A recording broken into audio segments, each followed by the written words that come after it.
សួស្តីបងប្អូនប្រិយមិត្តនៅក្នុងបណ្ដាញសង្គម YouTube ជាទីរាប់អានសុខសប្បាយជាទេបាទថ្ងៃនេះបាទ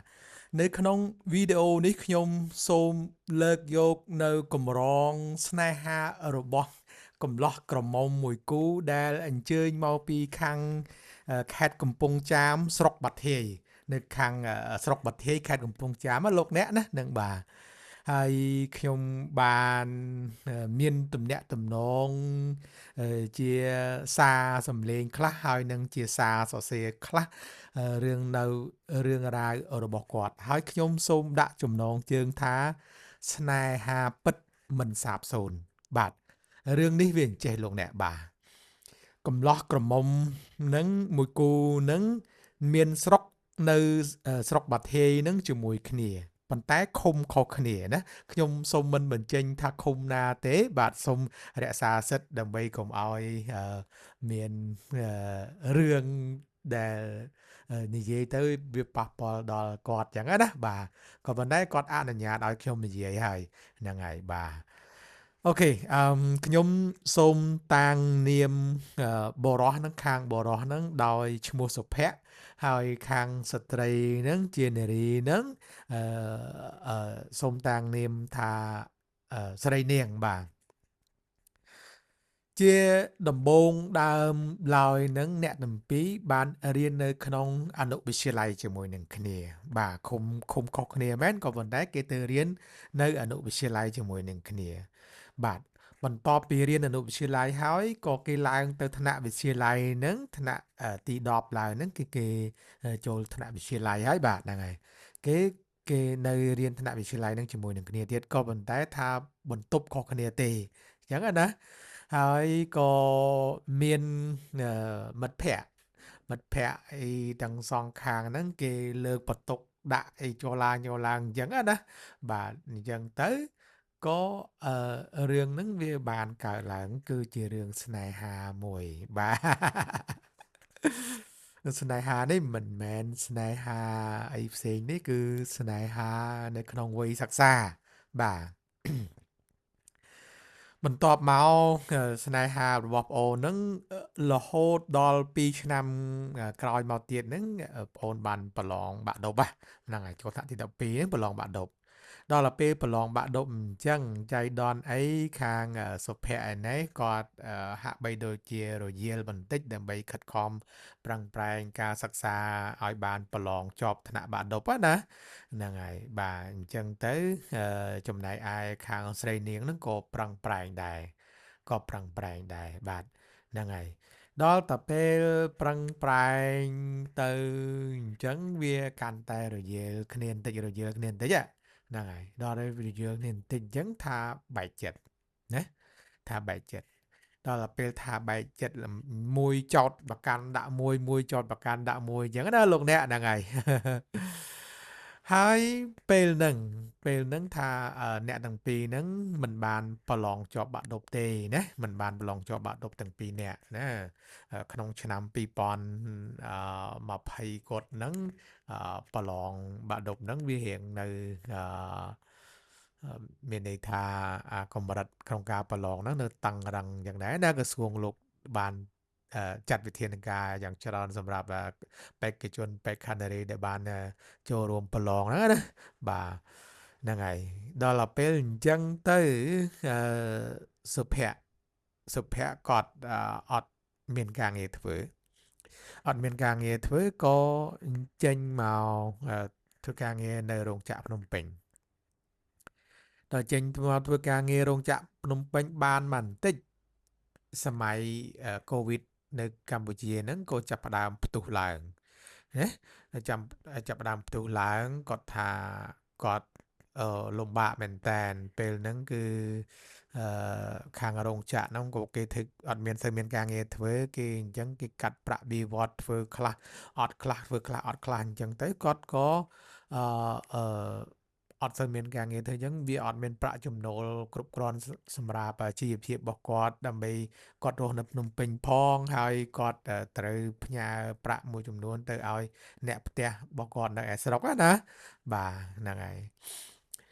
ដល់ទៅពេលអញ្ចឹងគាត់ក៏បានទៅរៀន ទៅរៀនវគ្គខ្លីខ្លីខ្លះនៅពេលដែល COVID នឹងគិតថាវាទន់ខ្សោយចិត្តនឹងបិទបញ្ចប់COVID ហើយគាត់ទៅបានគាត់ទៅរៀននៅពេលដែលគាត់ទៅរៀនហ្នឹងគឺគាត់រៀនជំនាញផ្នែកកសិកម្មវគ្គខ្លីៗណាហ្នឹងហើយចិញ្ចឹមមាន់ចិញ្ចឹមត្រីចិញ្ចឹមអីចឹងទៅបាទហ្នឹងហើយដល់ទៅពេលអឺដល់ទៅពេលគាត់បានចំណេះជំនាញពីខាងគេហ្នឹងគាត់ត្រឡប់ទៅស្រុកវិញតែម្ដងគាត់មានគំនិតថាគាត់ត្រូវតែតស៊ូប្រឹងប្រែងមែនទែនដើម្បីឲ្យកិច្ចការងាររបស់គាត់ហ្នឹងណាអឺបានដំណើរការទៅស្រុកក៏ចាប់ផ្ដើមរៀបចំធ្វើជាកូនកសិដ្ឋានមួយទូចនៅឯដីភូមិគាត់ហ្នឹងណាបាទនៅឯដីភូមិគាត់ហ្នឹងរៀបចំកូនកសិដ្ឋាននឹងទូចនឹងទៅបាទហើយគាត់ចំណាយពេលវេលាប្រមាណជាជិត1ឆ្នាំទៀតតម្រាំតែអឺអ្វីដែលគាត់បានចិញ្ចឹមហ្នឹងដូចជាមាន់ដូចជាស្អីផ្សេងដែលគាត់ចិញ្ចឹមឬថាចិញ្ចឹមត្រីដែរប៉ុន្តែជាលក្ខណៈគ្រួសារចិញ្ចឹមដាក់តង់ណាហ្នឹងហើយចិញ្ចឹមត្រីដែងអីចឹងទៅហ្នឹងហើយដល់ទៅពេលហើយគាត់ចាប់ផ្ដើមប្រមូលផលប្រមាណជាខ្ទង់6 7ខែហ្នឹងគាត់ចាប់ផ្ដើមប្រមូលផលមាន់ហ្នឹងបានលក់ចេញនៅតាមទីផ្សារគាត់ថាអូ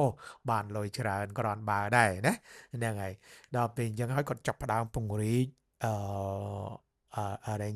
ឲ្យបានទិន្នផលច្រើនហ្នឹងទៅពង្រីកដើមណាបាទទិញមន់ថែមទីអីអឺមន់ណាល្អអីយើងទុកដើម្បីធ្វើជាពូជបន្តអញ្ចឹងទៅហ្នឹងហើយអាហ្នឹងវាជារឿងខាងការងារកសិកម្មគេទេឥឡូវសូមស្លេះរឿងសុភ័ក្រនឹងបន្តិចក៏ជជែករឿងរែងស្រីនាងម្ដងស្រីនាងក៏គាត់ទៅបានរៀនកាត់ដេរដែររៀនកាត់ដេរច្នៃម៉ូដសម្លៀកបំពាក់អីណាអីចឹងទៅនៅឯស្រុករបស់គាត់ណានៅក្នុងភូមិឃុំរបស់គាត់ហ្នឹងដល់ទៅពេលហើយក៏រែងនៅពេលដែលដូចថាមានក្តីសង្ឃឹមឡើងវិញអ្នកទាំងពីរហ្នឹងក៏ចាប់ផ្ដើមជួបគ្នាឡើងវិញហ្នឹងគឺខាងម្ដាយឪពុកខាងស្រីនាងហ្នឹងមិនឲ្យជួបគ្នាទៀតមិនឲ្យជួបគ្នាទៀតដូចថាគេយល់ថាគេត្រូវមានអ្នកផ្សេងដើម្បីលើកអីចឹងណាអញ្ចឹងហើយធ្វើឲ្យអាស្នេហារបស់គាត់ហ្នឹងវាជួបជាមួយនឹងឧបសគ្គទៀតតែដល់ពេលក្រោយមកបន្តិចឮថាមានអ្នកទី3ហ្នឹងជាបងប្អូនសាច់ញាតិខាងសុភ័ក្រហ្នឹងគេចូលជួបជជែកគ្នាអីទៅក៏បានរែងយល់ព្រមត្រូវគ្នាអីចឹងទៅបាទអញ្ចឹងក៏គេរៀបចំថាមង្គលការនឹងឲ្យកើតមានឡើងទៅអញ្ចឹងនៅពេលដែលចាស់ទាំងសងខាងត្រូវគ្នាហើយណាបាទហ្នឹងហើយហើយអញ្ចឹងទៅក៏បានទៅជាគ្រួសារមួយដ៏តូចសមល្មមដើម្បីប្រកបរបរចិញ្ចឹមជីវិតនៅឯស្រុកបាធាយហ្នឹងទៅក្នុងភូមិឃុំរបស់បងប្អូនហ្នឹងមានជីវភាពទូកធាហើយណាហ្នឹងហើយអញ្ចឹងអ្វីដែលខ្ញុំជម្រាបជូនបងប្អូនប្រិយមិត្តនៅក្នុងបណ្ដាញសង្គម YouTube ហ្នឹងខ្ញុំចង់និយាយថាឲ្យតែស្នេហាយើងពិតណាស្នេហាយើងពិតប្រកបណាទោះបីមានឧបសគ្គយ៉ាងណាក៏ដោយក៏យើងអាចទៅរកផ្លូវមួយដោះស្រាយបានដែរបាទហើយក្នុងហ្នឹងក៏ខ្ញុំសូមលើកយកនៅសភៅនេះដែលសរសេរតាក់តែងឡើងដោយលោកបណ្ឌិតឈឹមចំណានណាលោកអ្នកណាគាត់ដាក់ចំណងជើងថាកុំខ្លាចបញ្ហាអញ្ចឹងប្រសិនបើយើងមានបញ្ហាអ្វីផ្សេងយើងនៅតែមានគំនិតសម្រាប់ដោះស្រាយទេលោកអ្នកណានៅក្នុងសិភៅនេះគឺមានគំនិតជាច្រើនដែលជាបទពិសោធន៍របស់គាត់ហើយគាត់តាក់តែងឡើងសម្រាប់ជាគំនិតមធ្យោបាយដោះស្រាយនៅបញ្ហាដែលកើតឡើងហើយក៏សូមអរគុណចំពោះបងប្អូនប្រិយមិត្តនៅក្នុងបណ្ដាញសង្គមផងដែរដែលបានយកចិត្តទុកដាក់តាមដានស្ដាប់ខ្ញុំអត្ថាធិប្បាយរឿងស្នេហាពិតកុំបោះបង់នេះអរគុណសូមជម្រាបលាជួបគ្នានៅវីដេអូលើកក្រោយបាយបាយ